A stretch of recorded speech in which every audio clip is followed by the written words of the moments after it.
Evangelho de Marcos, capítulo 1.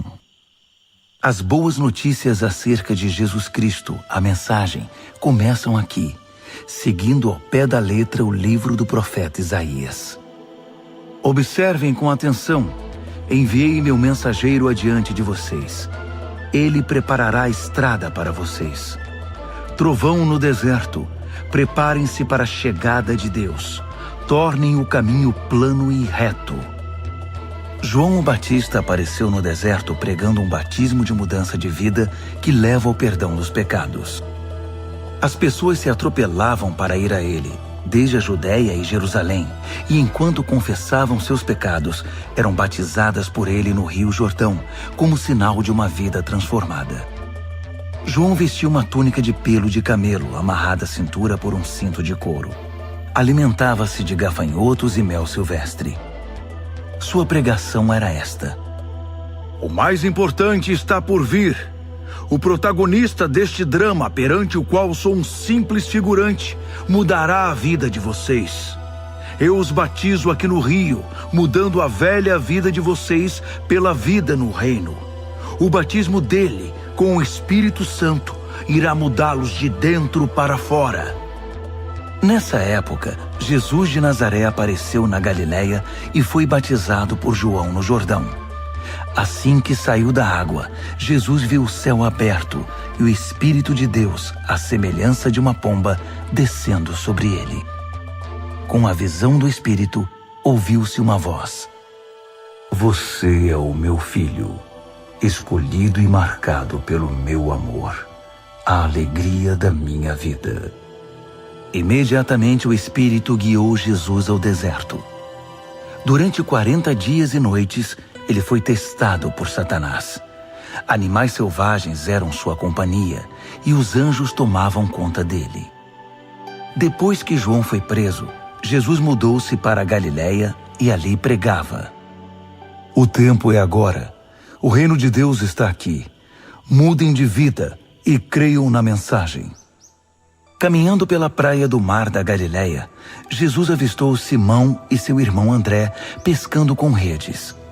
Era nisso que trabalhavam. Jesus convidou-os: Venham comigo. Vou fazer de vocês um novo tipo de pescadores. Vou mostrar como pescar pessoas em vez de peixes. Sem fazer uma pergunta, eles simplesmente largaram as redes e foram com ele. Alguns metros adiante, perto da praia, ele viu os irmãos Tiago e João, filhos de Zebedeu, que estavam no barco consertando as redes. Jesus fez aos dois a mesma proposta. Imediatamente, eles deixaram seu pai, Zebedeu, o barco e os empregados e o acompanharam. Eles entraram em Cafarnaum. Quando o sábado chegou, Jesus foi logo para a sinagoga e passou o dia lá ensinando. O povo ficou admirado com seu ensino objetivo e confiante, sem os sofismas e excitações usados pelos líderes religiosos. De repente, estando ele ainda na sinagoga, a reunião foi interrompida por um homem extremamente perturbado, que gritava: O que você veio fazer aqui conosco, Jesus? Sei o que você veio fazer aqui, Nazareno. Você é o Santo de Deus e veio aqui para nos destruir. Jesus ordenou: Quieto, saia dele. O espírito perturbador agitou o homem, protestou em voz alta e saiu. Os ouvintes impressionados cochichavam entre si: O que está acontecendo aqui? Um novo ensinamento com demonstração prática? Ele consegue calar espíritos demoníacos imundos e ainda os expulsa. A notícia correu rapidamente e todos na Galiléia ficaram sabendo do incidente. Jesus saiu da sinagoga e foi para a casa de Simão e André, acompanhado por Tiago e João. A sogra de Simão estava de cama, ardendo em febre. Informado disso, Jesus foi até onde ela estava, pegou-a pela mão e a fez levantar-se. Tão logo a febre a deixou, ela foi preparar o jantar para eles. Ao anoitecer, depois do pôr do sol, foram trazidas a ele pessoas doentes e afligidas por espíritos malignos. A cidade inteira fez fila na porta da casa. Ele curou os corpos doentes e as almas atormentadas. Os demônios conheciam sua verdadeira identidade, mas ele não permitia que se pronunciassem. Ainda não havia amanhecido quando ele se levantou e retirou-se para orar num lugar isolado. Simão e os que estavam com ele foram procurá-lo. Eles o encontraram e disseram: Todos estão à tua procura? Jesus decidiu: vamos a outras cidades para que eu possa pregar ali também. Faz parte da minha missão. Assim, por toda a Galiléia, ele visitou sinagogas, que era um lugar de reunião, pregando e expulsando demônios. Um leproso aproximou-se dele, ajoelhou-se e implorou: Se o Senhor quiser, pode me purificar. Emocionado, Jesus estendeu a mão, tocou o leproso e disse: Quero, fique limpo. A lepra desapareceu na hora. A pele do homem ficou lisa e saudável. Jesus o despediu com ordens estritas: não diga nada a ninguém. Apenas se apresente ao sacerdote e leve a oferta de purificação, como Moisés prescreveu, para validar a cura diante da comunidade. Mas assim que se afastou de Jesus, o homem saiu contando a cura que recebera, espalhando a notícia por toda a cidade. Jesus então passou a entrar na cidade de modo mais discreto, pois já não podia fazer isso publicamente. No entanto, ele logo foi encontrado, e o povo corria para ele, vindo de todos os lugares. Capítulo 2. Passados alguns dias, Jesus voltou para Cafarnaum, e a notícia de que ele havia voltado logo se espalhou. Uma multidão se formou, bloqueando a entrada da casa, de modo que ninguém podia entrar ou sair. Ele estava ensinando a palavra, quando 4 homens apareceram, carregando um paralítico. Eles não conseguiram entrar por causa da multidão. Por isso removeram parte do telhado e desceram um paralítico em sua maca. Impressionado com tanta fé, Jesus disse ao paralítico: Filho, eu perdoo os seus pecados. Alguns líderes religiosos que estavam presentes começaram a cochichar entre si. Ele não pode falar assim. Que blasfêmia! Só Deus pode perdoar pecados. Jesus sabia o que eles estavam pensando e perguntou: Por que se mostram céticos? O que acham que é mais fácil? Dizer, eu perdoo os seus pecados, ou levante-se, pegue sua maca e comece a andar?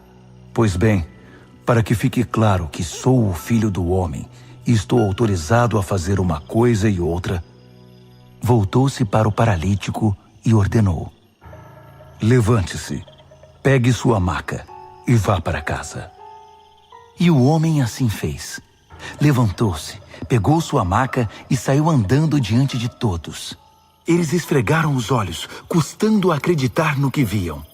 Mas então louvaram a Deus. Nunca vimos nada igual! Jesus foi uma vez mais caminhar à beira-mar. E de novo, uma multidão foi atrás dele para ouvir seu ensino.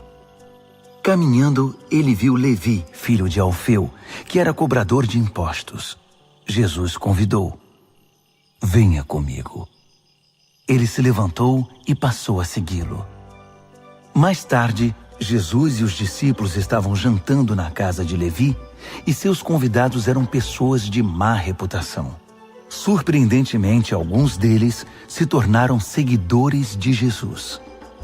Os líderes religiosos e os fariseus, vendo Jesus na companhia daquela gente, foram tomar satisfação com os discípulos.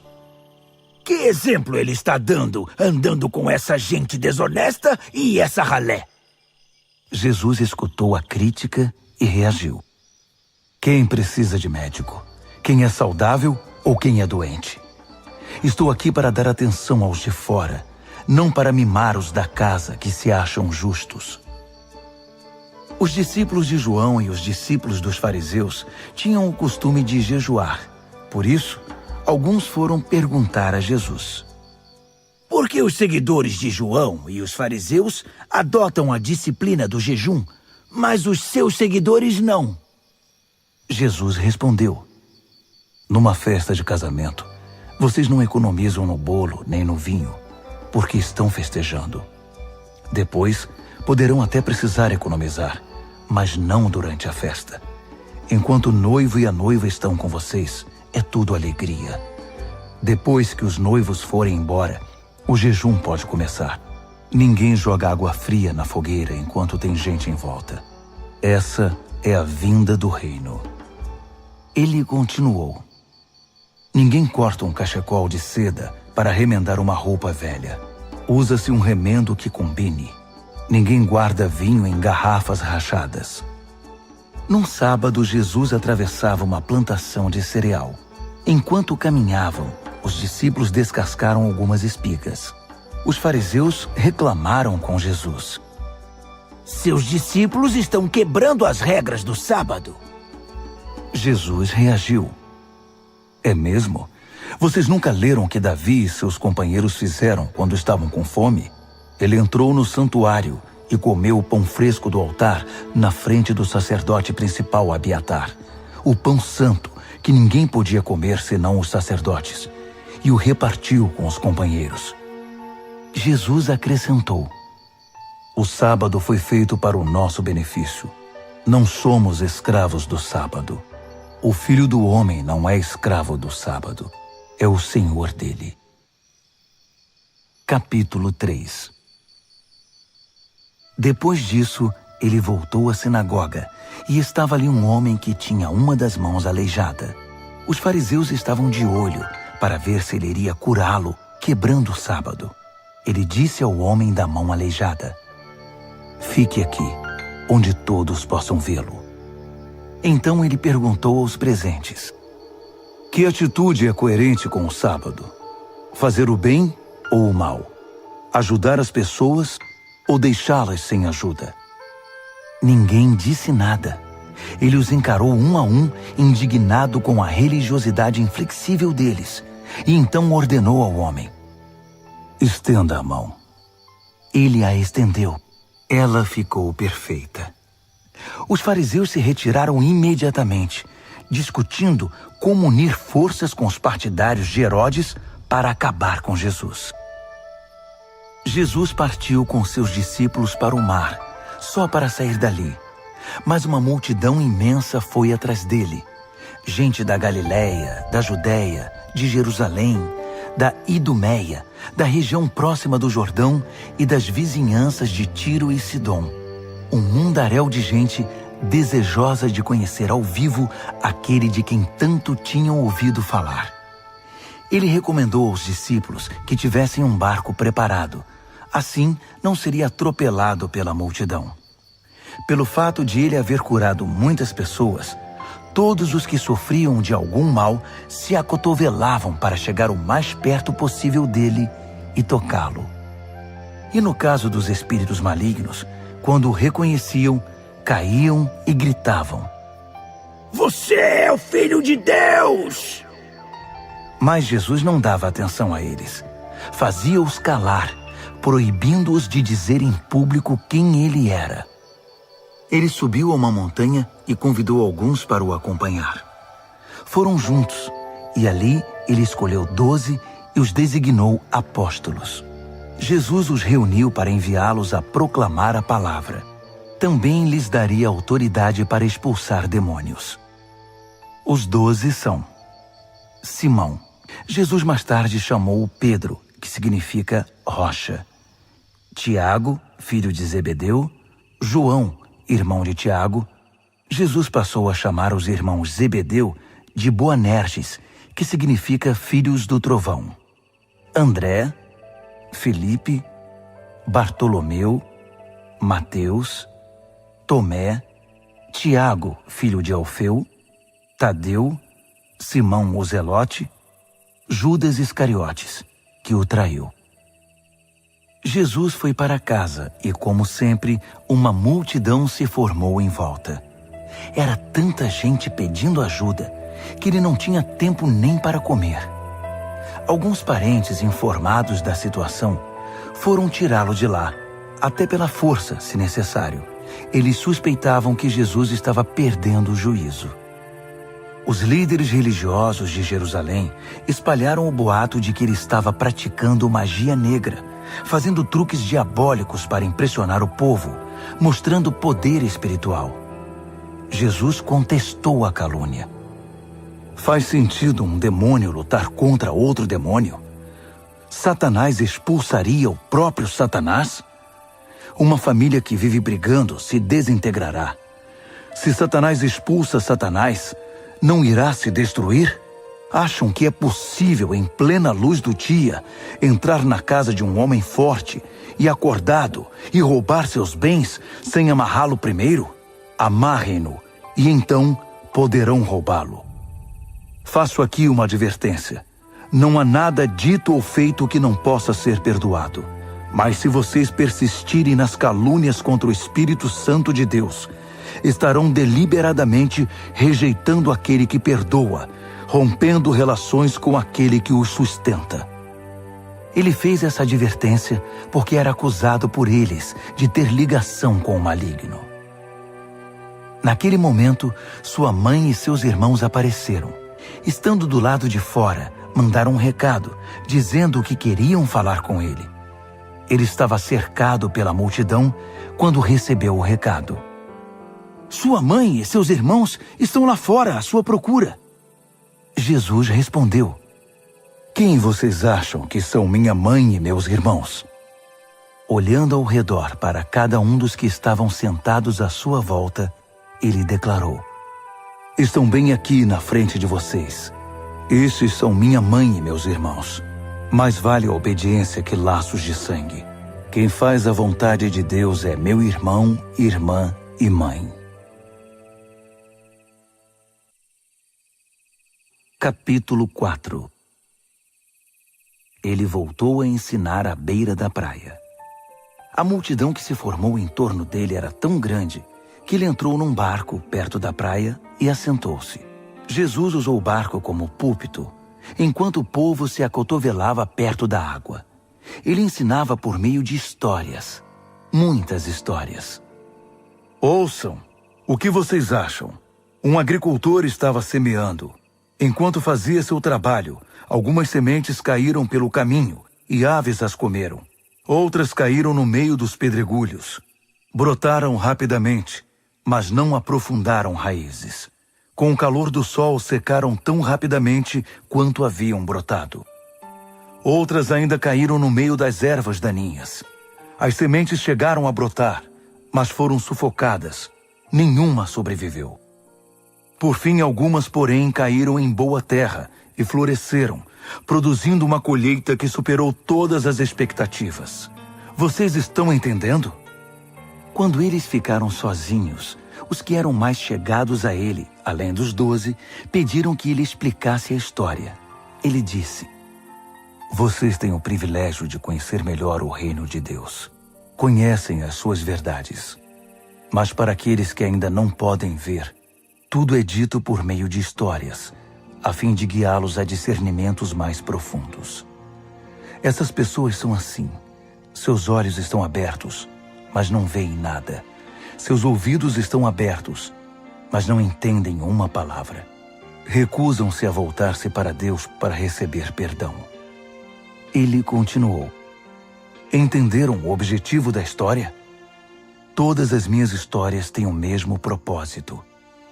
O agricultor planta a palavra. Alguns são como a semente que cai à beira do caminho. Assim que ouvem a palavra, Satanás arranca o que foi plantado neles. Outros são como a semente que cai no meio dos pedregulhos. Ouvem a palavra e a recebem com grande entusiasmo. Mas assim como a palavra não cria raízes, a emoção passa ou surge alguma dificuldade, não sobra nada. A semente lançada no meio das ervas daninhas é aquele que ouve a mensagem do reino, mas é vencido pela preocupação e pela ilusão de manter o que tem e de ganhar mais. A mensagem é sufocada e não sobra nada. A semente lançada na terra boa é a pessoa que ouve a palavra e a abraça, e a colheita supera todas as expectativas. Jesus continuou: alguém compra uma lâmpada para pôr debaixo do tanque ou debaixo da cama? O que se faz não é colocá-la numa prateleira? Nós não estamos guardando segredos. Nós os estamos revelando. Não estamos escondendo nada, mas tornando público. Vocês estão entendendo? Ouçam bem o que estou dizendo. Fiquem atentos quando algum espertalhão ensinar que vocês podem vencer na vida por vocês mesmos. Dar é o caminho, não ganhar. Generosidade produz generosidade. A avareza empobrece. Então Jesus disse: o reino de Deus é como sementes lançadas num campo por um homem. Ele vai dormir e se esquece do que fez. A semente brota e cresce, mas ele nem imagina como isso ocorre. A terra dá conta de tudo, sem a ajuda dele. Primeiro o caule, depois a espiga e por fim o grão. Quando o grão está maduro, ele o colhe. É o tempo da colheita. Como podemos descrever o reino de Deus? Que ilustração podemos usar? É como a semente de mostarda. É uma das menores sementes, mas uma vez plantada, germina e cresce tanto que os pássaros fazem ninhos em seus ramos e abrigam-se à sua sombra. Com outras histórias semelhantes, ele apresentava sua mensagem ao povo, aplicando as histórias à experiência e compreensão deles. Ele sempre contava uma história. Quando estava sozinho com seus discípulos, explicava tudo, desfazendo o emaranhado. Todos os nós eram desatados. Naquele dia, ao cair da tarde, ele decidiu: vamos para o outro lado do mar. Eles entraram no barco em que ele estava. Outros barcos foram atrás deles. De repente, uma tempestade violenta os envolveu. As ondas invadiam a embarcação, ameaçando afundá-la, enquanto Jesus, com a cabeça sobre um travesseiro, dormia na popa do barco. Os discípulos o acordaram, implorando: mestre, não vais fazer nada! Nós vamos morrer! Jesus acordou e ordenou ao vento que se acalmasse. Ele disse ao mar: quieto, sossegue. O vento virou brisa e o mar ficou em plena calmaria. Jesus repreendeu os discípulos: por que tanto medo? Vocês não têm fé? Eles estavam apavorados e confusos. Afinal, quem é este homem? Se perguntavam. Até o vento e o mar se acalmam quando ele ordena. Capítulo 5. Eles chegaram ao outro lado do mar, na terra dos Gerazenos. Assim que Jesus saiu do barco, um louco, vítima de demônios, saiu do cemitério e correu para ele. O homem vivia no meio das sepulturas. Ninguém conseguia prendê-lo. Era impossível acorrentá-lo ou amarrá-lo. Ele fora amarrado muitas vezes com cordas e correntes, mas quebrava as correntes e arrebentava as cordas. Ninguém era forte o bastante para subjugá-lo. Noite e dia, vagava entre as tumbas e pelas colinas, gritando e cortando o próprio corpo com pedras pontiagudas. Quando ele viu Jesus, correu na direção dele e curvou-se reverentemente. Depois, rugiu em protesto: o que queres comigo, Jesus, Filho do Deus Altíssimo? Em nome de Deus, não me perturbes. Jesus havia ordenado ao espírito maligno: fora, saia deste homem. Jesus perguntou: diga-me seu nome. Ele respondeu: meu nome é Multidão, pois somos muitos. Em desespero, implorou a Jesus que não o expulsasse daquela região. Uma grande manada de porcos estava pastando numa colina perto dali. Os demônios então suplicaram a Jesus: manda-nos para os porcos, permita que vivamos neles. Jesus permitiu. Mas aos porcos aconteceu pior do que ao homem.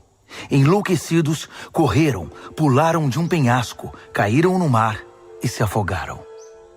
Aterrorizados, os que cuidavam dos porcos saíram em disparada e contaram o incidente na cidade e na região. Todos queriam ver de perto o que havia acontecido. Eles encontraram Jesus e viram um louco assentado, usando roupas decentes e em perfeita saúde, não mais como alguém fora do juízo. Os que haviam presenciado a cena contaram aos outros o que acontecera ao endemoniado e aos porcos. No princípio, os curiosos ficaram impressionados. Depois, ficaram revoltados por causa dos porcos que haviam perdido e imploraram a Jesus que saísse dali e nunca mais voltasse.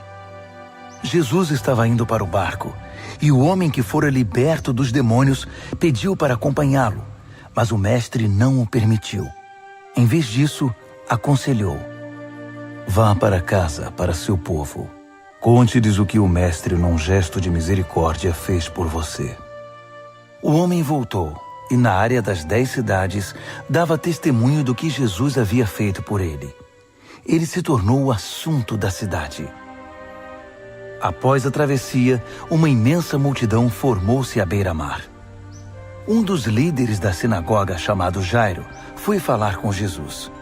Ajoelhou-se diante dele e suplicou: minha filhinha está à beira da morte.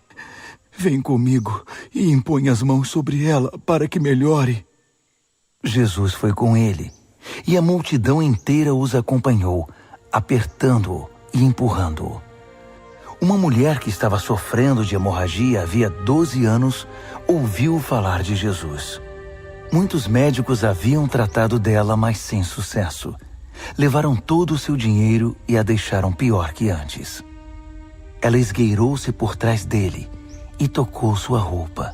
Ela pensava: basta eu tocar em sua roupa para ficar boa.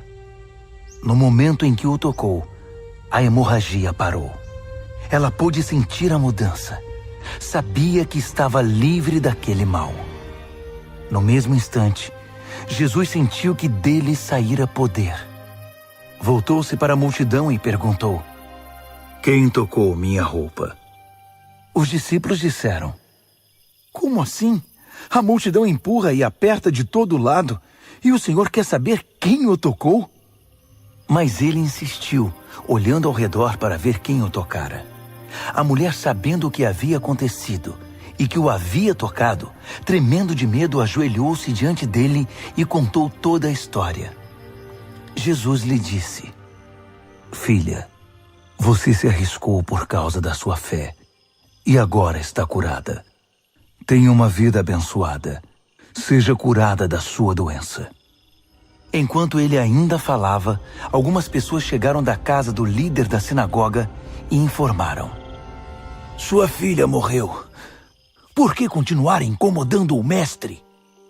Ouvindo o que diziam, Jesus tranquilizou o homem: não dê atenção a eles. Apenas confie em mim. Ele não permitiu que ninguém fosse com ele, exceto Pedro, Tiago e João. Entraram na casa, abrindo caminho entre os fofoqueiros, sempre ávidos por uma novidade, e pelos vizinhos que haviam trazido comida. Jesus foi ríspido com eles. Por que todo esse falatório e essa choradeira sem sentido? A criança não está morta, está dormindo. As pessoas na casa zombavam dele, achando que ele não sabia o que estava dizendo. Contudo, Jesus dispensou todos eles, chamou o pai e a mãe da criança e seus companheiros e entrou no quarto da menina. Segurando a mão dela, ordenou: Talita, cumi, que significa: menina, levante-se. Ela se levantou e começou a andar. A menina tinha 12 anos de idade. Os pais, obviamente, não continham a alegria, mas Jesus deu ordens estritas para que não contassem nada a ninguém e ordenou: deem a ela alguma coisa para comer. Capítulo 6. Quando partiu dali, Jesus voltou para sua cidade. Seus discípulos o acompanharam. No sábado, ele começou a ensinar na sinagoga. Os ouvintes ficaram impressionados. Ele é muito bom, comentavam. De onde vem tanta sabedoria, tanta capacidade? Perguntavam-se. Não demorou, porém, já estavam falando mal dele. Ora, ele é apenas um carpinteiro, o filho de Maria. Nós o conhecemos desde menino. Conhecemos também seus irmãos, Tiago, José, Judas e Simão, e suas irmãs. Quem ele pensa que é? Mesmo sem conhecê-lo direito, eles o desprezavam. Jesus declarou: um profeta só não é importante em sua terra e em sua família, nas ruas em que brincou quando criança. Jesus não pôde fazer muita coisa ali. Impôs as mãos sobre uns poucos doentes e os curou. Nada mais. Não pôde vencer a resistência deles. Assim decidiu visitar as outras cidades, ensinando o povo. Jesus convocou os 12 e enviou-os em duplas. Deu-lhes autoridade e poder para enfrentar a oposição maligna, além das seguintes instruções. Não pensem que precisarão de muito equipamento para cumprir a missão. Vocês são o equipamento. Nada de depender do dinheiro. Sejam simples. Nada de hospedagem de luxo. Hospedem-se num lugar simples e contentem-se com isso. Se não forem bem recebidos e se não os ouvirem, retirem-se sem estardalhaço, sem fazer cena. É hora de dar de ombros e continuar o caminho. Então eles partiram. Em alegre tom de urgência, anunciaram uma mudança radical de vida. Por onde passaram, expulsaram demônios e levaram saúde aos doentes, ungindo o corpo e curando a alma. Herodes tinha conhecimento de tudo isso, porque o nome de Jesus estava na boca de todo mundo. O rei dizia: esse deve ser João o Batista, que voltou dos mortos. Por isso é capaz de fazer milagres. Outros discordavam. Não, é Elias. Outros ainda opinavam. É um profeta, exatamente como os profetas dos tempos antigos. Herodes, porém, insistia. Tenho certeza de que é João. Eu o decapitei e agora ele está de volta, vivo. Esse Herodes foi aquele que mandara que João fosse preso e acorrentado por causa de Herodias, mulher de seu irmão Filipe. Pois João havia irritado Herodes por denunciar o adultério do rei. Fervendo de raiva, ela queria matá-lo, mas não ousou fazê-lo porque Herodes respeitava João. Convencido de que ele era um homem santo, o rei dispensava-lhe um tratamento especial. Sempre que o ouvia, sentia-se culpado. Mesmo assim, apreciava a palavra de João. Entretanto, chegou um dia especial, o aniversário de Herodes. Ele convidou toda a elite da Galileia, toda a nobreza. A filha de Herodias entrou no salão do banquete e dançou para os convidados. Ela encantou Herodes e todos os convidados. O rei disse à moça: peça-me qualquer coisa, darei o que você quiser. Entusiasmado, acrescentou: juro que divido meu reino com você se me pedir. Ela foi consultar sua mãe. O que devo pedir? Peça a cabeça de João, o Batista, foi a resposta. Empolgada, ela correu até o rei e pediu: quero a cabeça de João, o Batista, numa bandeja, e quero agora. O pedido deixou o rei abalado. Mas para não perder o prestígio diante dos convidados, concedeu o que ela desejava. Ordenou que o carrasco fosse à prisão e trouxesse a cabeça de João. Ele cortou a cabeça de João e trouxe-a numa bandeja. Entregou-a à moça, que a levou para sua mãe. Quando os discípulos de João souberam do fato, foram buscar o corpo e lhe deram um sepultamento digno. Os apóstolos voltaram de sua missão e relataram a Jesus tudo o que haviam feito e ensinado. Jesus disse: venham, vamos parar e descansar um pouco. Era tanta gente indo e vindo que eles não tinham tempo nem para comer. Eles entraram no barco e foram para um lugar mais tranquilo. Entretanto, alguém os viu partindo. E a notícia se espalhou. Muita gente saiu correndo das cidades vizinhas e chegou ao lugar de destino antes deles. Quando Jesus saiu do barco, uma multidão imensa o aguardava. Ao ver todo aquele povo, ele ficou comovido. Afinal, eram como ovelhas sem pastor. Ele imediatamente pôs-se a ensiná-los. Já no cair da tarde, os discípulos viram que Jesus estava se alongando e o interromperam. Estamos no meio do nada e está ficando tarde. Despede o povo para que eles saiam e consigam o que comer nas redondezas. Jesus respondeu: vocês vão dar comida a eles. Eles perguntaram: é sério? Mesmo que gastemos uma fortuna? Mas ele não estava brincando. Quantos pães vocês têm? Verifiquem. Não demorou para saberem. 5 pães e 2 peixes, informaram. Jesus mandou que todos se assentassem em grupos de 50 ou de 100 na grama verde. Ele tomou os 5 pães e os 2 peixes, olhou para o céu, orou, abençoou o pão, partiu e entregou tudo aos discípulos, que por sua vez o repartiram com o povo. Ele fez o mesmo com o peixe. Todos comeram e ficaram satisfeitos. Os discípulos recolheram 12 cestos de sobras, e os que participaram da refeição foram cerca de 5.000. Terminada a refeição, Jesus insistiu em que os discípulos entrassem no barco e fossem para Betsaida, enquanto ele despedia o povo. Em seguida, ele subiu a uma montanha para orar. Tarde da noite, o barco já estava longe, e Jesus ainda estava em terra. Ele podia ver a dificuldade de seus companheiros com os remos, pois o vento estava contra o barco.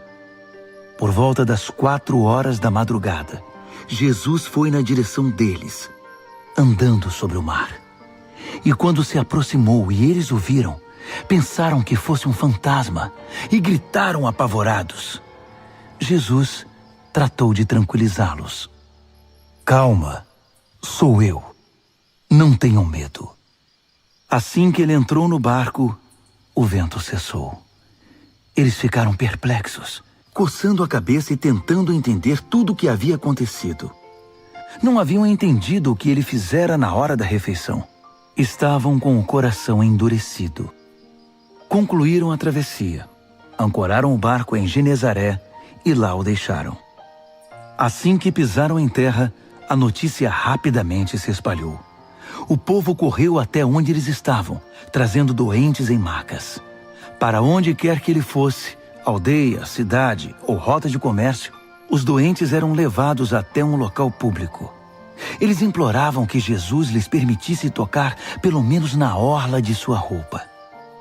E todos que a tocavam eram curados. Capítulo 7. Os fariseus e alguns líderes religiosos, vindos de Jerusalém, reuniram-se à volta dele para reclamar que os discípulos dele eram negligentes com as purificações rituais antes das refeições. Os fariseus e judeus em geral jamais participariam de uma refeição sem primeiro proceder ao ritual da lavagem das mãos, principalmente se tivessem chegado da feira, para não mencionar como limpavam canecas, panelas e outras vasilhas. Os fariseus e os líderes religiosos perguntaram: por que seus discípulos desrespeitam as leis, fazendo as refeições sem lavar as mãos? Jesus reagiu: Isaías estava certo a respeito de enganadores como vocês. Ele acertou em cheio. Esse povo faz um grande show, dizendo as coisas certas, mas o coração deles não está nem aí para o que dizem. Fazem de conta que me adoram, mas é tudo encenação. Eles me usam apenas como desculpa para ensinar o que se adapta ao seu gosto, alterando o mandamento de Deus e sempre adotando modismos. Ele continuou: que conveniente, não? Vocês se livram do mandamento de Deus para seguir os modismos religiosos sem serem incomodados. Moisés disse claramente: respeitem seu pai e sua mãe. Disse também: quem desrespeitar o pai ou a mãe será morto. Mas vocês driblam o mandamento, alegando que é perfeitamente aceitável dizer ao pai ou à mãe: Vou ofertar a Deus a ajuda financeira que eu deveria dar a vocês. Assim, vocês se livram da obrigação que têm para com os pais. Vocês anulam a palavra de Deus e a trocam por suas próprias regras. Vocês são especialistas nesse tipo de coisa. Dirigindo-se à multidão, ele acrescentou: ouçam agora, todos vocês. Prestem bastante atenção. Não é o que vocês comem que contamina a vida. É o que sai de vocês. Essa é a verdadeira contaminação. Ele voltou para casa depois de falar à multidão e seus discípulos disseram: não entendemos. O Senhor poderia nos explicar? Jesus respondeu: vocês também? Será que não entendem? Não sabem que o que se come não pode contaminar ninguém? Pois o que se come não vai para o coração, mas para o estômago. É digerido e depois é eliminado. Com isso, Jesus desafiou as minuciosas leis dietéticas dos judeus, afirmando que todos os alimentos podem ser comidos. Ele continuou: o que contamina é o que sai da pessoa. É do coração que vomitamos maus pensamentos, obscenidade, imoralidade, roubo, assassinato, adultério, cobiça, depravação, engano, bebedice, olhar maldoso, calúnia, arrogância, insensatez. Essa é a verdadeira contaminação. Dali, Jesus partiu e foi para os arredores de Tiro. Entrou numa casa para não ser encontrado, mas a notícia de sua chegada se espalhou. Ele estava dentro de casa quando uma mulher, cuja filha era perturbada por um espírito maligno, ficou sabendo de sua presença ali. Ela se ajoelhou aos seus pés, implorando ajuda. A mulher era grega, cirofenícia de nascimento, e pediu que ele curasse sua filha. Ele disse: espere sua vez. Os filhos devem ser alimentados primeiro. Se sobrar alguma coisa, os cães poderão comer. Ela foi rápida. Entendo, mestre, mas os cães não comem das migalhas que os filhos deixam cair? Jesus ficou impressionado. Tem razão. Vá para casa. Sua filha não está mais perturbada. A aflição demoníaca se foi. Ela foi para casa e encontrou a filha tranquila na cama, livre daqueles tormentos. Ele deixou a região de Tiro e voltou para o mar da Galileia, passando por Sidom e pelo distrito das 10 cidades. Algumas pessoas trouxeram um homem que não podia ouvir nem falar e pediram a Jesus que impusesse as mãos sobre ele. Jesus tocou nos ouvidos do homem e passou-lhe um pouco de saliva na língua. Então orou, suspirou profundamente e ordenou: Efatá, abra-se. E assim aconteceu. O homem ouvia e falava perfeitamente. Jesus ordenou que mantivessem o fato em segredo, mas eles, entusiasmados, não paravam de falar no assunto. Diziam: Ele faz tudo muito bem. Faz até o surdo ouvir e o mudo falar. Capítulo 8. Foi na mesma ocasião que Jesus outra vez se viu diante de uma multidão faminta. Ele chamou seus discípulos e disse: Estou com o coração partido por causa desta gente. Há 3 dias estão comigo e não tenho o que comer. Não posso mandá-los embora com fome. Vão acabar desmaiando no caminho. Alguns vieram de muito longe. Os discípulos perguntaram: Mas onde vamos encontrar comida suficiente para todos neste lugar deserto? Jesus perguntou: Quantos pães vocês têm? 7 pães, informaram. Jesus então mandou que o povo se assentasse. Depois de ter dado graças, tomou os 7 pães, partiu-os e entregou-os aos discípulos para que os repartissem com o povo. Havia também alguns peixes.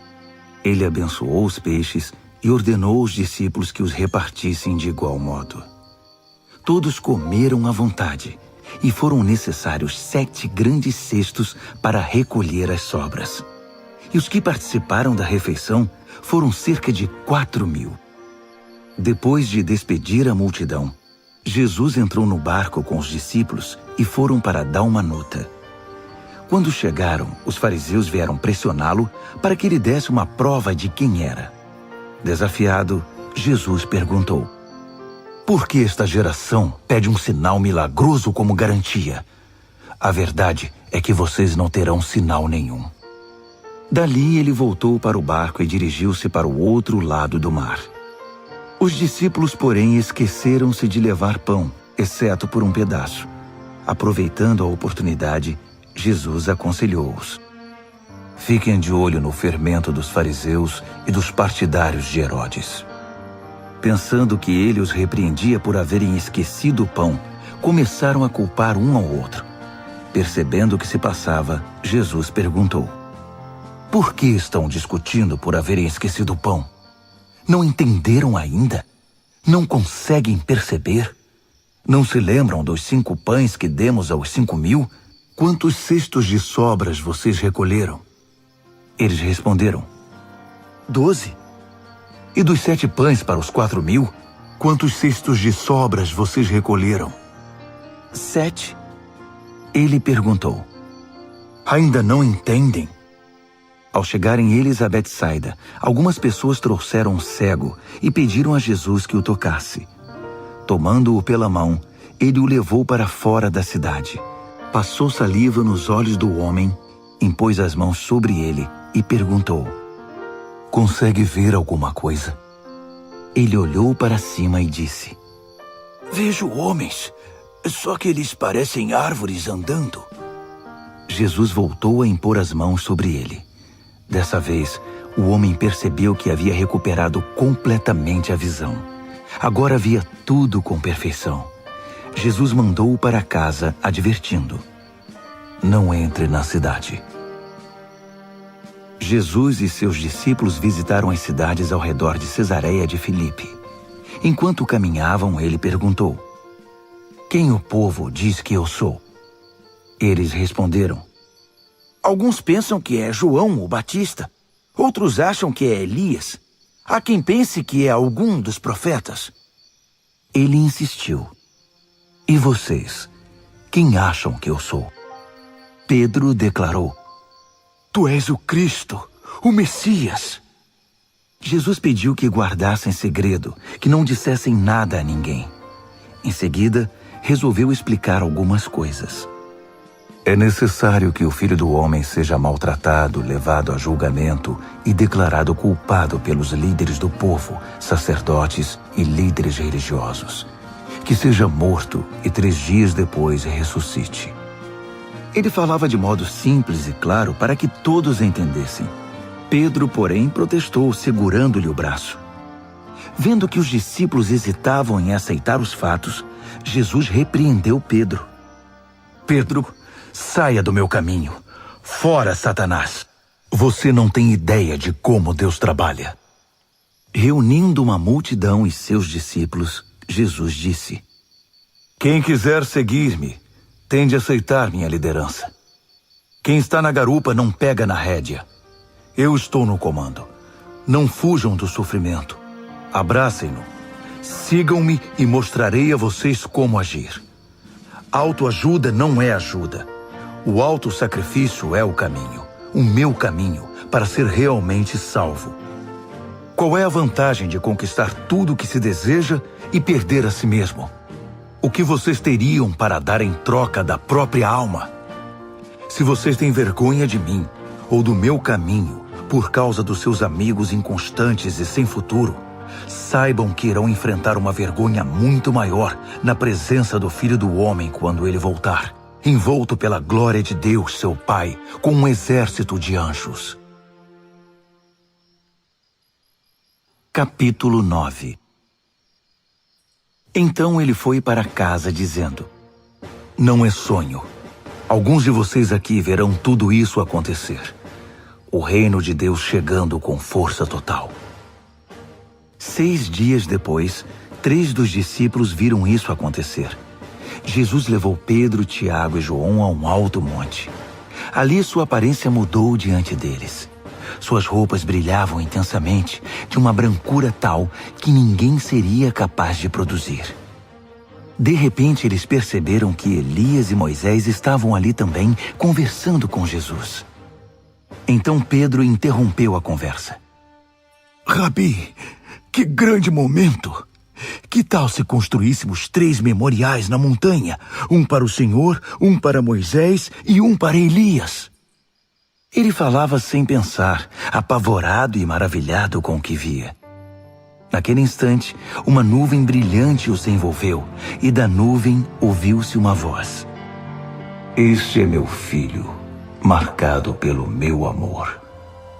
Ouçam-no. No minuto seguinte, os discípulos olharam ao redor, esfregando os olhos. Não estavam vendo mais ninguém a não ser Jesus. Enquanto desciam a montanha, Jesus os fez prometer que guardariam segredo. Não digam nada a ninguém sobre o que viram, até que o Filho do Homem levante-se dos mortos. Mas eles ficaram imaginando o que significaria levantar-se dos mortos. Eles fizeram uma pergunta. Por que os líderes religiosos dizem que Elias tem de vir primeiro? Jesus explicou. Elias vem para deixar tudo pronto. A verdade, porém, é que Elias já veio, mas eles não o reconheceram. Eles o desprezaram, assim como irão tratar o Filho do Homem. De acordo com as Escrituras, ele sofrerá terrivelmente. Será torturado e tratado com desprezo. Quando desceram a montanha para se reunir aos outros discípulos, viram-se rodeados por uma multidão imensa que debatia com os líderes religiosos. Assim que viu Jesus, o povo ficou animado. Correram para ele e o saudaram. Ele perguntou: o que está acontecendo? Por que toda esta agitação? Um homem da multidão respondeu: Mestre, eu trouxe meu filho que foi deixado mudo por um demônio. Toda vez que o demônio se aposta dele, joga-o ao chão. O menino baba, range os dentes e fica rígido como uma tábua. Falei com teus discípulos, esperando que o libertassem, mas não puderam. Jesus suspirou inconformado. Mas que geração! Vocês não conhecem Deus. Até quando vou ter de aguentar esse tipo de coisa? Quantas vezes ainda vou ter de passar por isso? Tragam o menino aqui. Eles o trouxeram. Quando o demônio viu Jesus, apossou-se do menino, que ficou babando e se contorcendo no chão. Jesus perguntou ao pai do menino: há quanto tempo isso acontece? Desde que era pequeno. Muitas vezes o demônio o joga no fogo ou no rio para matá-lo. Se o Senhor puder fazer alguma coisa, tenha misericórdia e nos ajude. Jesus disse: se eu puder, tudo é possível para quem tem fé. Assim que Jesus disse essas palavras, o pai do menino exclamou: eu creio, mas me ajude a vencer as minhas dúvidas. Percebendo que a plateia ficava cada vez maior, Jesus deu ordens expressas ao espírito maligno. Espírito mudo e surdo, eu ordeno, sai dele e não volte. Com muito estardalhaço, o espírito saiu. O menino estava pálido como um defunto, de modo que as pessoas começaram a dizer: ele está morto. Mas tomando-o pela mão, Jesus o levantou. O menino ficou em pé. Depois que chegaram a casa, os discípulos perguntaram a Jesus: por que não podemos expulsar o demônio? Ele respondeu: não há outro meio de se livrar desse tipo de demônio, a não ser com oração. Saindo dali, viajaram pela Galileia. Jesus não queria que ninguém soubesse de seu paradeiro, pois queria ensinar seus discípulos. Ele anunciou: o Filho do Homem está para ser traído por gente que não quer nada com Deus. Eles o matarão, mas 3 dias depois ele aparecerá, vivo. Eles não sabiam do que ele estava falando, mas tinham medo de perguntar. Eles foram para Cafarnaum. Já em casa, ele perguntou: o que vocês discutiam pelo caminho? O silêncio foi constrangedor, porque eles estavam discutindo sobre quem deles era o maior. Ele se assentou, chamou os 12 e disse: saibam que quem quiser ser o primeiro ficará por último e será servo de todos. Ele pôs uma criança no meio da sala e, pegando-a nos braços, disse: Quem recebe uma dessas crianças como eu estou fazendo, recebe-me também. Mais que isso, recebe o próprio Deus que me enviou. Então, João disse a Jesus: Mestre, vimos um homem usando o teu nome para expulsar demônios e o impedimos, porque ele não é do nosso grupo. Jesus reprovou-os. Não o impeçam. Ninguém pode usar meu nome para fazer algo bom e poderoso e no momento seguinte afastar-se de mim. Se ele não é inimigo, é aliado. Qualquer um que lhes der um copo d'água em meu nome está do nosso lado, e Deus levará isso em conta. Mas quem prejudicar esses que são como crianças, intimidando-os ou tirando proveito da simplicidade deles, logo irá desejar nunca ter feito isso. Seria melhor jogar-se no meio do mar com uma pedra amarrada ao pescoço. Se sua mão ou seu pé os atrapalha na caminhada com Deus, é melhor cortá-los e jogá-los fora. É preferível viver mutilado ou aleijado do que ter 2 mãos e 2 pés que o levem para a fornalha de fogo eterno. Se seu olho desvia sua atenção de Deus, arranque-o e jogue-o fora. É preferível viver com apenas um olho do que ter uma visão perfeita no fogo do inferno. Todos cedo ou tarde irão passar por um fogo purificador. Mas vocês serão preservados das chamas eternas. Por isso, preservem-se. Vivam sempre em paz. Capítulo 10. Dali ele foi para a região da Judéia, do outro lado do Jordão. Como sempre, uma multidão o acompanhava, e ele punha-se a ensiná-los. Um dia, os fariseus vieram provocá-lo. É permitido a um homem divorciar-se de sua esposa? Jesus perguntou: o que Moisés determinou? Eles responderam: Moisés deu permissão que o marido a mandasse embora, dando-lhe uma certidão de divórcio. Jesus disse: Moisés deu esse mandamento apenas como concessão ao coração duro de vocês. Na criação, no plano original, Deus fez e uniu o homem e a mulher. Por isso, um homem deixa seu pai e sua mãe, e por meio do casamento se torna uma só carne com sua mulher. Não são mais 2 indivíduos, formam agora uma nova unidade.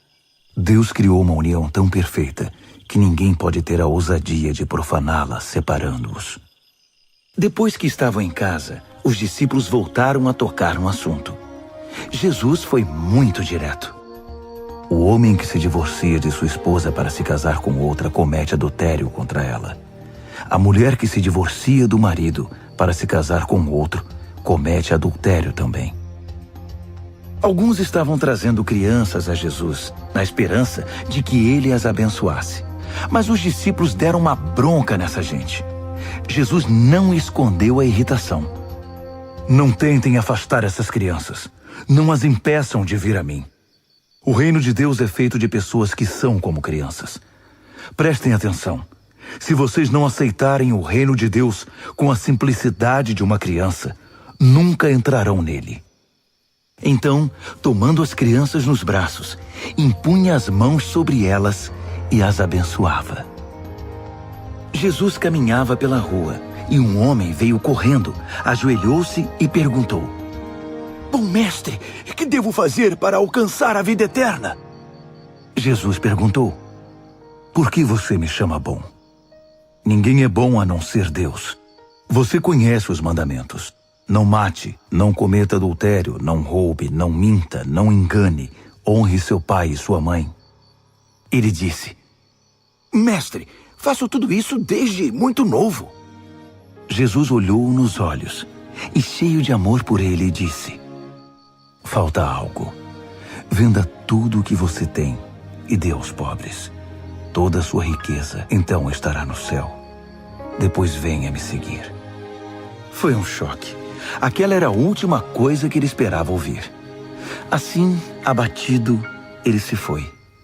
Sendo muito apegado aos seus bens, não queria abrir mão de tudo.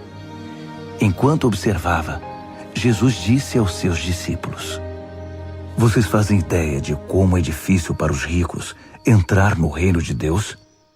Os discípulos foram pegos de surpresa, mas Jesus continuou: Vocês não imaginam como é difícil.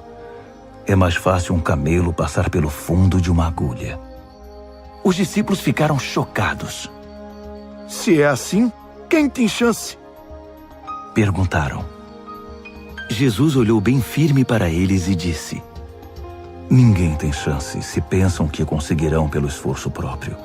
A única maneira é deixar Deus agir. Só Ele tem o poder de fazer. Pedro então lhe disse: nós deixamos tudo para te seguir. Jesus disse: guardem isto. Ninguém que sacrifique casa, irmãos, irmãs, mãe, pai, filhos, propriedades, seja o que for, por minha causa e por causa da mensagem, sairá perdendo. Eles terão tudo de volta, multiplicado muitas vezes em casas, irmãos, irmãs, mães, filhos e propriedades, mas também em problemas. Terão ainda o prêmio da vida eterna. Aí está de novo a grande inversão. Muitos primeiros serão últimos, e muitos últimos primeiros. De volta à estrada, eles foram para Jerusalém. Jesus ia adiante, e eles o seguiam, confusos e um pouco amedrontados. Ele chamou os 12 e disse: ouçam-me com atenção. Estamos a caminho de Jerusalém. Quando chegarmos lá, o Filho do Homem será entregue aos mestres da lei e aos líderes religiosos. Eles irão condená-lo à morte. Eles o entregarão aos romanos, que irão zombar dele, cuspir nele, torturá-lo e matá-lo. Mas depois de 3 dias, ele se levantará vivo. Tiago e João, filhos de Zebedeu, foram falar com Jesus. Mestre, queremos que o Senhor faça algo por nós. Verei se posso fazer. Eles pediram: permite que tenhamos os lugares de maior honra na tua glória, um à tua direita e outro à esquerda. Jesus disse: vocês não fazem ideia do que estão pedindo. Vocês são capazes de beber do cálice que estou para beber e de receber o batismo que estou para receber? Sem dúvida, disseram eles. Por que não? Jesus disse: pensem nisto. Vocês vão mesmo beber o cálice que eu bebo e ser batizados com o meu batismo. Mas quanto aos lugares de honra, não é comigo. Isso já está decidido. Os outros 10 ouviram a conversa e ficaram indignados com Tiago e João. Então Jesus os reuniu para consertar a situação. Ele disse: vocês já devem ter notado como o poder sobe a cabeça dos governantes deste mundo, que logo se tornam tiranos. Vocês não devem agir assim. Quem quiser ser o maior deve se tornar servo. Quem quiser ser o primeiro deve se tornar escravo. É o que o Filho do Homem faz. Ele veio para servir, não para ser servido, e para dar a própria vida para salvar muita gente. Depois de passarem algum tempo em Jericó, Jesus saiu da cidade, seguido pelos discípulos e por uma multidão. E um mendigo cego chamado Bartimeu, filho de Timeu, estava sentado à beira do caminho. Quando ele soube que Jesus o Nazareno passava por ali, começou a gritar: Filho de Davi! Jesus! Misericórdia! Tem misericórdia de mim! Muitos tentaram fazê-lo calar, mas ele gritava ainda mais alto: Filho de Davi! Tem misericórdia de mim! Jesus parou e ordenou: tragam-no aqui. Eles foram chamá-lo. Hoje é o seu dia. Ele está chamando você. Levante-se. Jogando longe sua capa, ele ficou em pé e foi até Jesus. Jesus perguntou: o que você quer de mim? O cego respondeu: Senhor, eu quero ver. Siga seu caminho. Sua fé salvou e curou você, disse Jesus. No mesmo instante, ele recuperou a visão e seguia Jesus estrada fora. Capítulo 11. Quando se aproximaram de Jerusalém, à altura de Betfagé e Betânia, perto do Monte das Oliveiras, Jesus enviou 2 discípulos com estas instruções: vão à aldeia que está adiante. Ali encontrarão um jumentinho amarrado. Ele nunca foi montado. Desamarrem-no e tragam-no aqui. Se alguém perguntar o que vocês estão fazendo, digam: o Senhor precisa dele, mas vai devolvê-lo. Eles foram e encontraram um jumentinho numa rua, amarrado a um portão. Eles o desamarraram, mas alguns dos que estavam ali perguntaram: por que estão desamarrando o jumentinho? Os discípulos responderam exatamente como Jesus os instruíra, e não foram mais incomodados. Assim, levaram o jumentinho e puseram suas capas sobre ele, e Jesus o montou. Muitos estendiam seus mantos pela estrada, dando a Jesus uma recepção de rei. Alguns lançavam seus mantos na rua, outros espalhavam ramos que haviam cortado nos campos.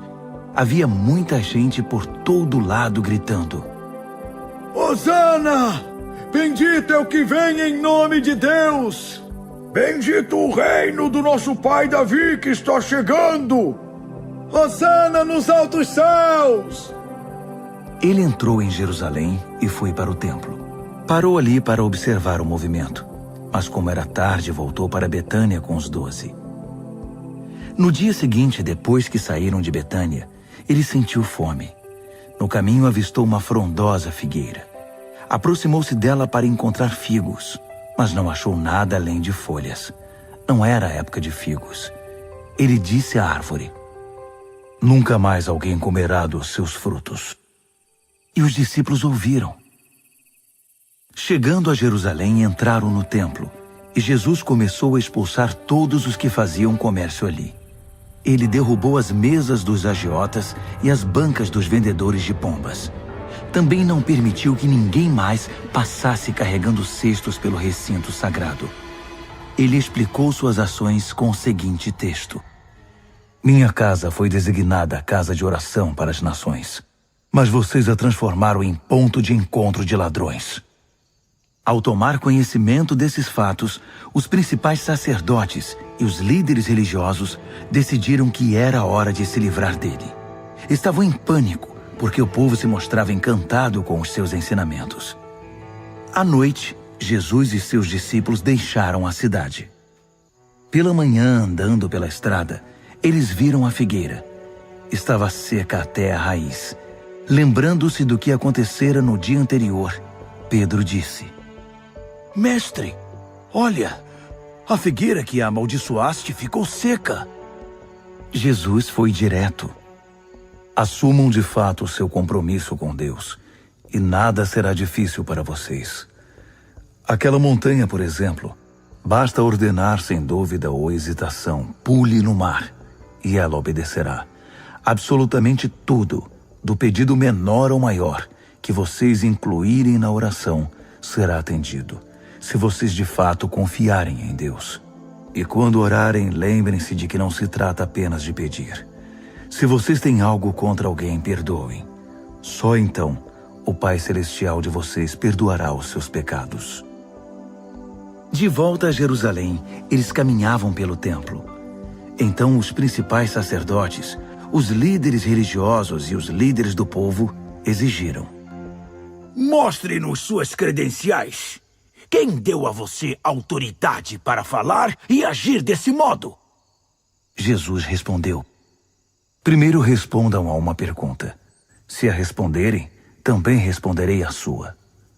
No caso do batismo de João, quem o autorizou? Deus ou os homens? Digam-me.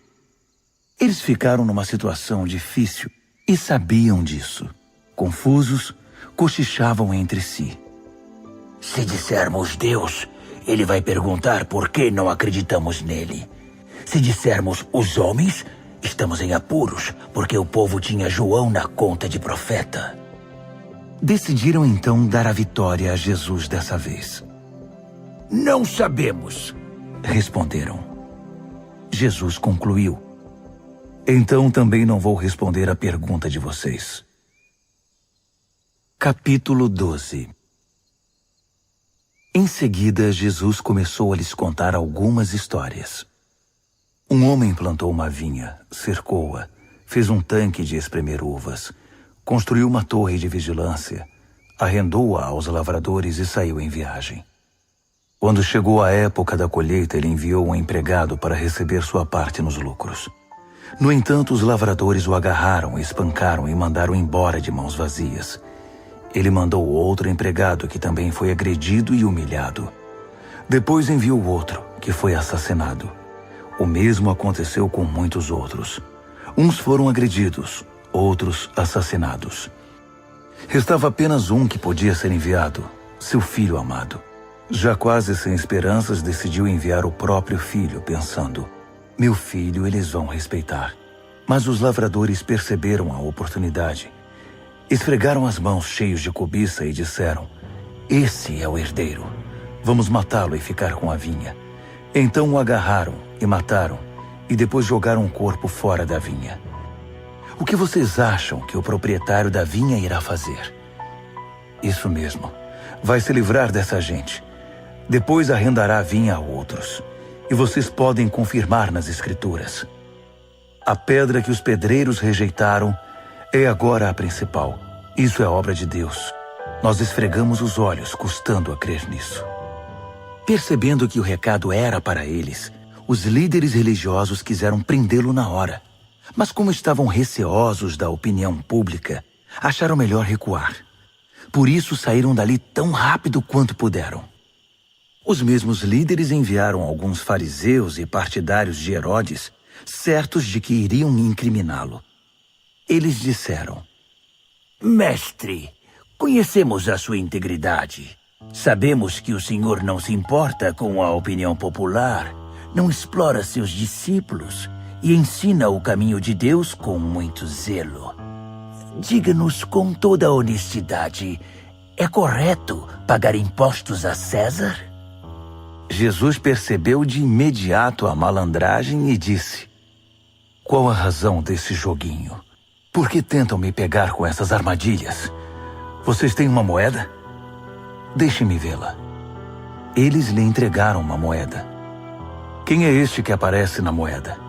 Que nome está gravado nela? César, disseram. Jesus concluiu: deem a César o que lhe pertence e deem a Deus o que lhe é devido. Eles ficaram de boca aberta, sem saber o que responder.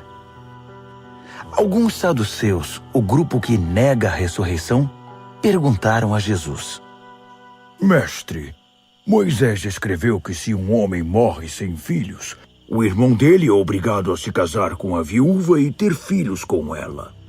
Pois bem, havia 7 irmãos. O primeiro casou-se e morreu sem filhos. O segundo casou-se com a viúva. Ele morreu, mas também não teve filhos. O mesmo aconteceu com o terceiro. De fato, os 7 se casaram com ela, mas nada de filhos. Por fim, a mulher morreu. A pergunta é esta: na ressurreição, de quem ela será esposa? Afinal, ela foi casada com cada um deles. Jesus respondeu: vocês estão raciocinando errado e vou dizer por quê. Primeiro, não conhecem as Escrituras. Segundo, não sabem como Deus atua. Depois da ressurreição, o casamento já não mais existirá. Assim como os anjos, toda a nossa atenção estará em Deus. Com respeito à ressurreição dos mortos, vocês nunca leram as Escrituras? Vejam que Deus, de dentro da sarça, disse a Moisés: eu sou, não eu era, o Deus de Abraão, o Deus de Isaque e o Deus de Jacó. O Deus vivo é o Deus dos vivos, não dos mortos. Portanto, vocês não sabem de nada. Um dos líderes religiosos, depois de acompanhar os debates e perceber como Jesus era incisivo em suas respostas, fez uma pergunta: qual é o mais importante de todos os mandamentos? Jesus respondeu: o primeiro em importância é o seguinte: ouça, Israel, o Senhor seu Deus é único. Ame o Senhor seu Deus com toda a paixão, toda a fé, toda a inteligência e todas as forças.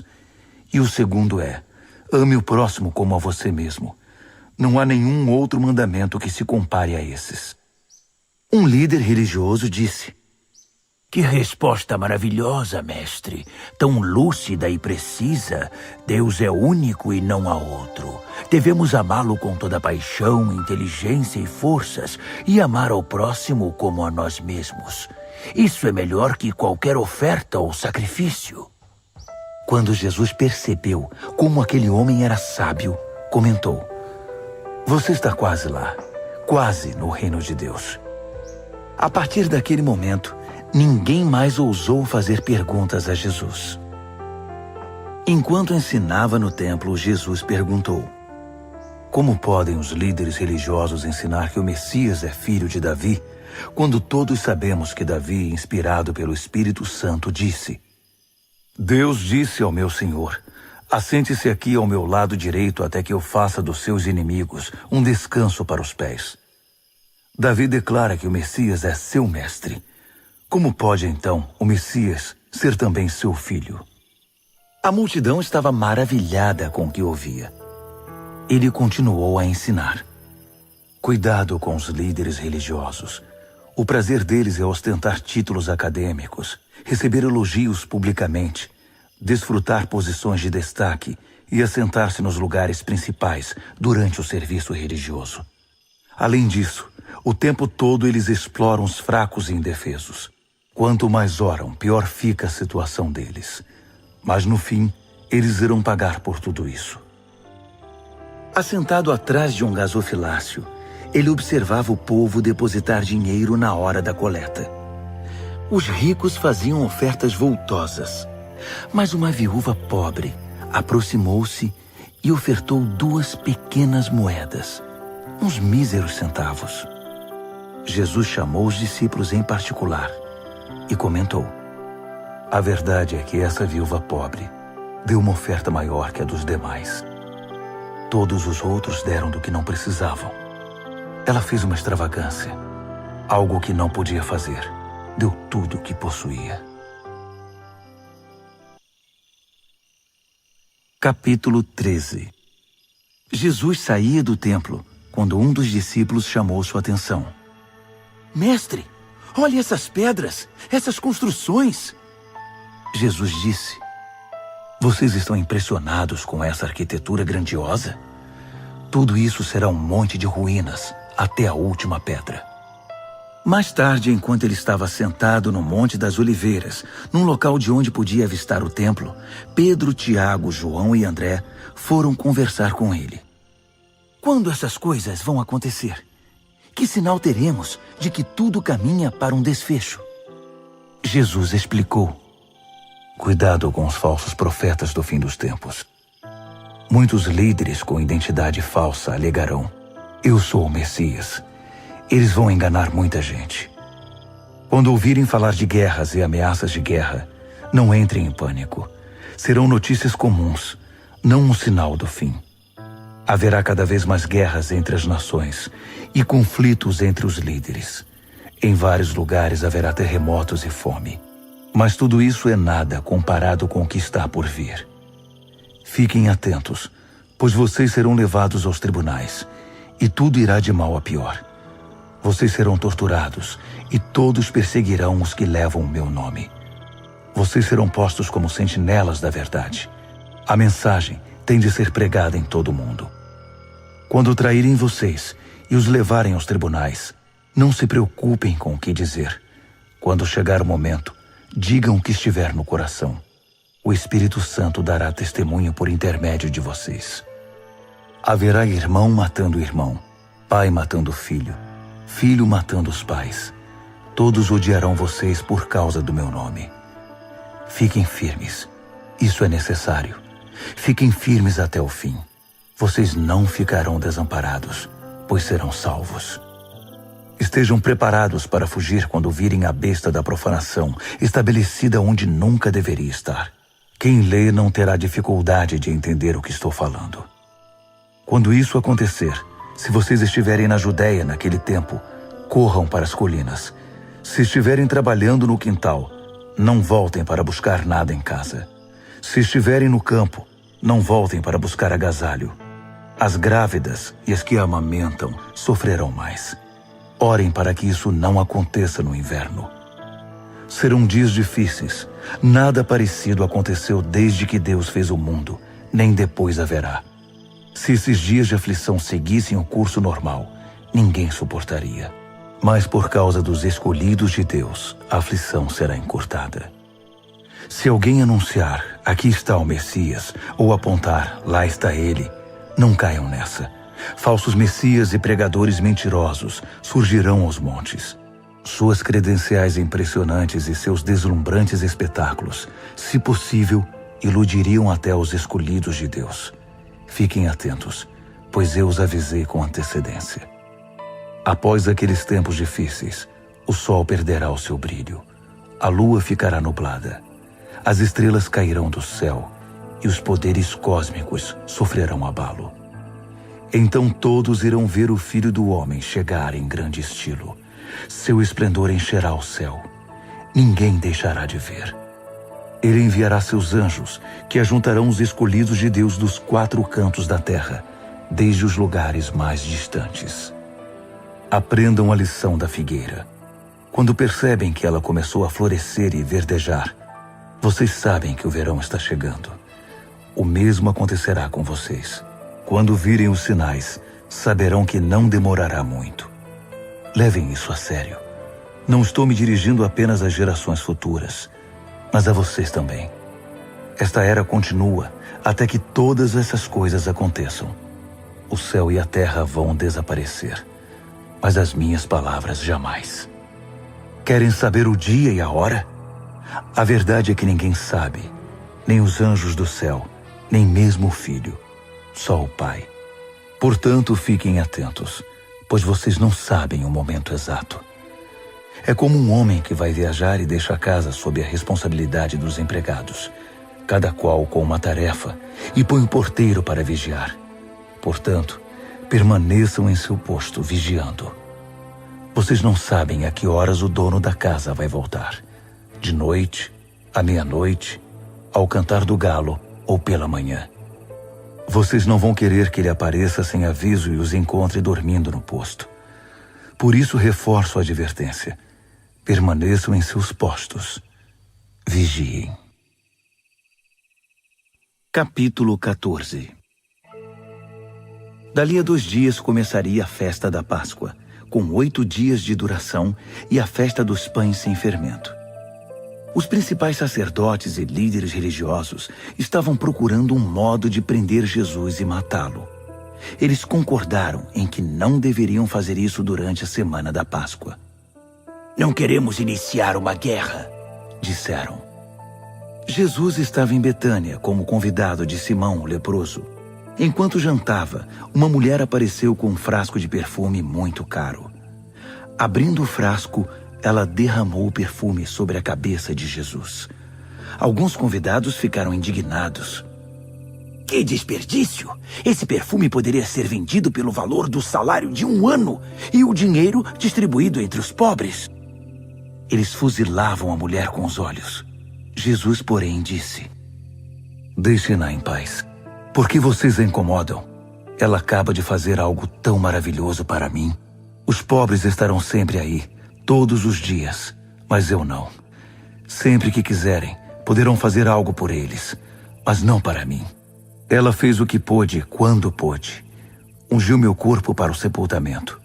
Tenho certeza de uma coisa. Em qualquer lugar do mundo em que a mensagem for pregada, o que ela fez aqui será lembrado e admirado. Então Judas Iscariotes, um dos 12, procurou o sacerdote principal, determinado a trair Jesus. Eles mal podiam acreditar no que ouviam e lhe prometeram uma boa recompensa.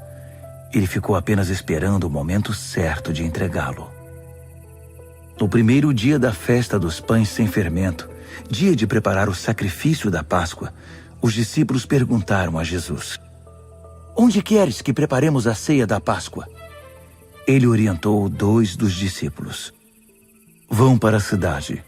Um homem com um jarro de água encontrará vocês. Sigam-no. Perguntem ao proprietário da casa em que ele entrar. O mestre quer saber em qual aposento ele poderá comer a ceia da Páscoa com seus discípulos. O homem mostrará a vocês uma sala no 2º andar, espaçosa, limpa e arrumada. Façam ali os preparativos. Os discípulos foram para a cidade e tudo aconteceu como ele lhes dissera. Eles prepararam ali a refeição pascal. Depois do pôr do sol, ele chegou com os 12. Quando estavam à mesa, Jesus disse: "Tenho algo difícil, mas importante a dizer. Um de vocês me trairá. Alguém que, neste momento, come comigo." Chocados, começaram a dizer um após o outro: "Eu não!" Ele respondeu: "É um dos 12, alguém que come sempre comigo. O Filho do Homem sofrerá a dor da traição, já prevista nas Escrituras. Até aí nenhuma surpresa. Mas ai do traidor do Filho do Homem. Melhor que ele nunca tivesse nascido."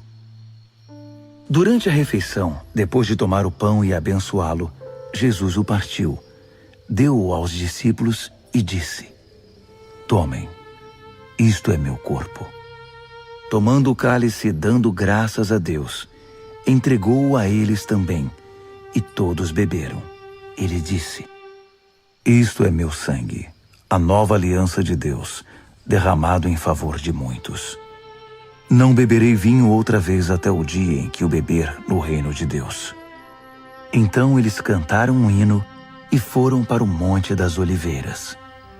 Jesus alertou-os: "Por causa do que vai acontecer comigo, vocês irão se dispersar. Isso é para cumprir um texto das Escrituras que diz: Vou ferir o pastor, e as ovelhas ficarão desorientadas. Mas depois que eu ressuscitar, irei adiante de vocês para a Galileia." Mas Pedro, todo afoito, declarou: "Ainda que todo mundo fuja, eu não fugirei." Jesus respondeu: "Não tenha tanta certeza. Ainda esta noite, antes que o galo cante 2 vezes, você vai me negar 3 vezes." Pedro protestou, falando sem pensar: "Ainda que eu tenha de morrer contigo, jamais te negarei." Todos os outros disseram o mesmo.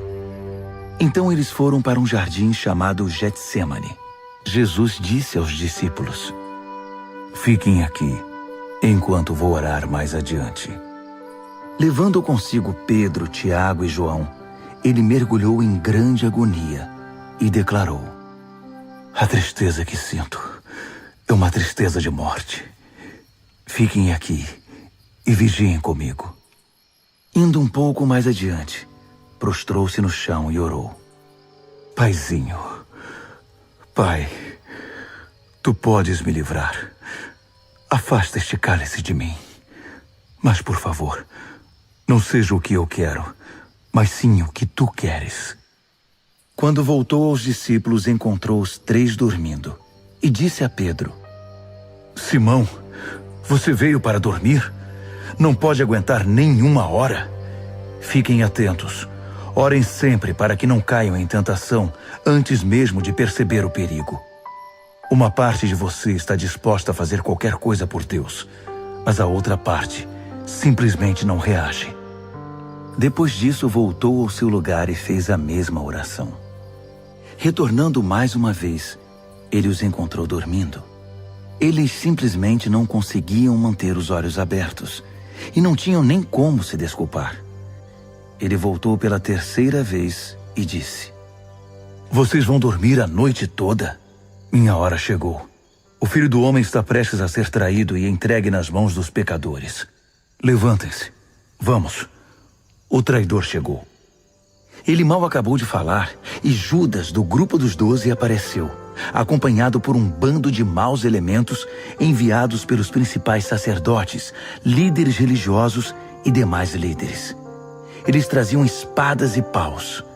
O traidor havia combinado um sinal com eles: "Aquele a quem eu beijar é o procurado. Prendam-no. Não o deixem fugir." Ele foi direto a Jesus e o beijou, dizendo: "Mestre." Os homens então o prenderam com muita brutalidade. Mas um dos que estavam com Jesus desembainhou a espada e atacou o servo do sacerdote principal, cortando-lhe a orelha. Mas Jesus reagiu: "O que é isto? Vieram me buscar com espadas e paus, como se eu fosse um bandido perigoso? Dia após dia estive ensinando no templo, e vocês nunca moveram um dedo contra mim. Vocês acabam de confirmar os escritos proféticos. Nessa hora, todos os discípulos já haviam fugido. Um jovem seguia o grupo de longe. Tudo que ele trazia sobre o corpo era um lençol. Alguns daqueles homens tentaram agarrá-lo, mas ele escapou. Fugiu nu, deixando o lençol para trás. O grupo que prendeu Jesus levou-o ao sacerdote principal, que estava reunido com os principais sacerdotes, líderes do povo e líderes religiosos. Pedro os seguira a uma distância segura. Quando chegaram ao pátio do sacerdote principal, ele se misturou com os servos e foi se aquecer perto da fogueira. Os principais sacerdotes, conspirando com o concílio judaico, tentavam achar acusações contra Jesus para condená-lo à morte. Não encontraram nada. Muitos davam falso testemunho, mas um depoimento contradizia o outro. Alguns homens apareceram com esta história. Nós o ouvimos dizer: vou derrubar o templo, construído com tanto esforço, e em 3 dias construirei outro, sem ao menos erguer a mão. Mesmo assim, não havia plena concordância entre os relatos. Nesse momento, o sacerdote principal levantou-se e perguntou a Jesus: O que você tem a dizer dessa acusação? Jesus não deu resposta. O sacerdote principal insistiu, mudando a pergunta. Você é o Messias, o Filho do Deus bendito? Jesus foi direto. Sim, eu sou, e você mesmo verá. O Filho do Homem assentado à direita do Todo-Poderoso, vindo nas nuvens do céu. Nessa hora, o sacerdote principal perdeu a compostura. Rasgando a própria roupa, gritou: Ouviram isso? Acham que precisamos de mais testemunhas? Vocês testemunharam a blasfêmia! Vão deixar que isso fique assim? Por unanimidade, eles o condenaram, e foi sentença de morte. Alguns começaram a cuspir nele. Vendaram-lhe os olhos e batiam nele, provocando. Quem bateu em você? Profetize! Os guardas levaram-no dali, sem interromper o espancamento. Enquanto isso, Pedro estava no pátio.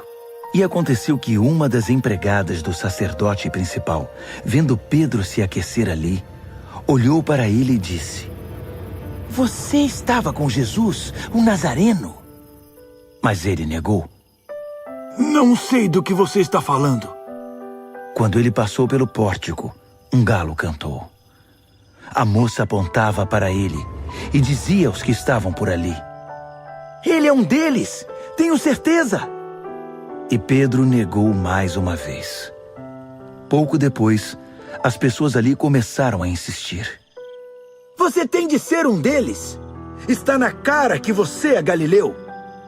Então Pedro ficou muito nervoso e jurou: Nunca vi esse homem de quem vocês estão falando. Na mesma hora, o galo cantou pela segunda vez. Pedro lembrou-se do que Jesus dissera: Antes que o galo cante 2 vezes, você vai me negar 3 vezes. Sem se conter, desabou a chorar.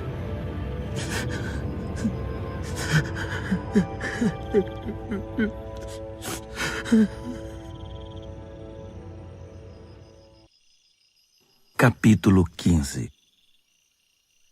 À primeira luz do dia, os principais sacerdotes, os mestres da lei e os líderes religiosos convocaram uma sessão com todo o concílio judaico. Eles amarraram Jesus com cuidado e foram levá-lo a Pilatos. Pilatos perguntou: Você é o rei dos judeus? Jesus respondeu: Se você diz. Os principais sacerdotes derramaram diante do governador um dilúvio de acusações. Pilatos insistiu: Você não vai responder nada? São muitas acusações. Mesmo assim, ele ficou em silêncio. Pilatos ficou impressionado. Havia o costume de se libertar um prisioneiro na festa, qualquer um que o povo pedisse. Na ocasião, havia outro prisioneiro chamado Barrabás, preso com revoltosos que haviam cometido assassinato num levante contra Roma. A multidão logo iria apresentar seu pedido, e Pilatos se antecipou a eles. Vocês querem que eu liberte o rei dos judeus? O governador sabia que fora por pura inveja que os sacerdotes haviam entregado Jesus. No entanto, os principais sacerdotes haviam orientado a multidão para que pedissem a libertação de Barrabás. Mas Pilatos perguntou: Então, o que farei com este homem que vocês chamam rei dos judeus? Eles gritaram: Crucifique-o! Pilatos objetou: Mas por qual crime? Contudo, eles gritavam ainda mais alto: Crucifique-o! Pilatos atendeu ao pedido da multidão. Libertou Barrabás e entregou Jesus para ser açoitado e crucificado. Os soldados levaram Jesus ao palácio, chamado Pretório, e reuniram uma tropa inteira. Vestiram-no com um manto de púrpura e puseram uma coroa de espinhos na cabeça dele. Então, começou a zombaria. Viva o rei dos judeus! Eles lhe batiam na cabeça com um bastão, cuspiam nele e se ajoelhavam diante dele, como se o reverenciassem. Quando cansaram das chacotas, tiraram-lhe o manto de púrpura e o vestiram de novo com as suas roupas. Então o levaram para crucificá-lo. Um homem estava passando de volta do trabalho, Simão de Cirene, pai de Alexandre e Rufo. Eles o obrigaram a carregar a cruz de Jesus. Os soldados levaram Jesus ao Gólgota, que significa Colina da Caveira. Ofereceram-lhe vinho misturado com mirra para aliviar a dor, mas ele não aceitou. Então o pregaram na cruz. Depois fizeram um sorteio para ver quem ficaria com suas roupas. Jesus foi crucificado às 9h da manhã. A acusação, o rei dos judeus, foi escrita numa placa. Com ele crucificaram 2 criminosos, um à direita e outro à esquerda. Os que passavam caçoavam, sacudindo a cabeça e ironizando. Você alegou que poderia destruir o templo e reconstruí-lo em 3 dias? Mostre agora seu poder! Salve-se! Se você é mesmo o Filho de Deus, desça da cruz! Os principais sacerdotes e os líderes religiosos também estavam ali, misturados ao povo, divertindo-se e zombando de Jesus. Ele salvou os outros, mas não pode se salvar. Ele é mesmo o Messias, o rei de Israel? Então, desça da cruz e todos nós acreditaremos em você. Até os que estavam crucificados com ele participavam da zombaria. Então, do meio-dia às 3h, toda a terra ficou na escuridão. Cerca das 3h, Jesus gritou bem alto: Eloi, Eloi, lama sabachthani. Que quer dizer: meu Deus, por que me abandonaste? Alguns dos que viram aquilo o ouviram e disseram: Ele está chamando Elias. Um deles correu, pegou uma esponja mergulhada em vinagre e ergueu-a numa haste e deu-o de beber a Jesus e disse: Vamos ver se Elias vem para tirá-lo daí. E depois de um grito de dor, Jesus deu seu último suspiro. Naquele instante, a cortina do templo rasgou-se ao meio, de alto a baixo. Quando o capitão da guarda viu que Jesus já não respirava mais, exclamou: Ele era o Filho de Deus. Algumas mulheres observavam à distância. Entre elas Maria Madalena, Maria, mãe do jovem Tiago e de José, e Salomé. Quando Jesus estava na Galileia, elas o seguiam e serviam e tinham vindo com ele para Jerusalém. Mais tarde, sendo o dia da preparação, isto é, a véspera do sábado, apareceu José de Arimateia, membro respeitado do concílio judaico. Ele aguardava com expectativa a vinda do reino de Deus. Enchendo-se de coragem, procurou Pilatos e pediu o corpo de Jesus. Pilatos duvidou que ele tivesse morrido tão rapidamente e mandou o capitão verificar se Jesus estava de fato morto. Com a garantia do capitão, ele entregou o corpo a José. José havia comprado um lençol de linho. Depois, envolveu o corpo e o depositou no túmulo que havia escavado na rocha. Pôs uma grande pedra na entrada. Maria Madalena e Maria, mãe de José, observaram o sepultamento. Capítulo 16. Passado o sábado, Maria Madalena, Maria, mãe de Tiago e Salomé trouxeram especiarias para embalsamar Jesus. Na manhã de domingo, assim que o sol raiou, elas foram ao túmulo. Estavam preocupadas e diziam umas às outras: "Quem irá rolar a pedra do túmulo para nós?" Ao chegar, elas descobriram que a pedra já havia sido rolada. Era uma pedra muito grande. Elas se aproximaram e viram um jovem vestido de branco, assentado à direita. Ficaram muito assustadas. Então, ele lhes disse: "Não tenham medo. Sei que vocês procuram Jesus, o Nazareno, aquele que foi crucificado. Ele ressuscitou. Não está mais aqui. Vejam vocês mesmas que o lugar está vazio. Agora podem ir. Digam aos discípulos dele e a Pedro que ele vai adiante de vocês para a Galileia. Vocês o verão lá, exatamente como ele disse." Elas saíram o mais rápido que puderam, nervosas e ainda um tanto atordoadas. Amedrontadas, não disseram nada a ninguém.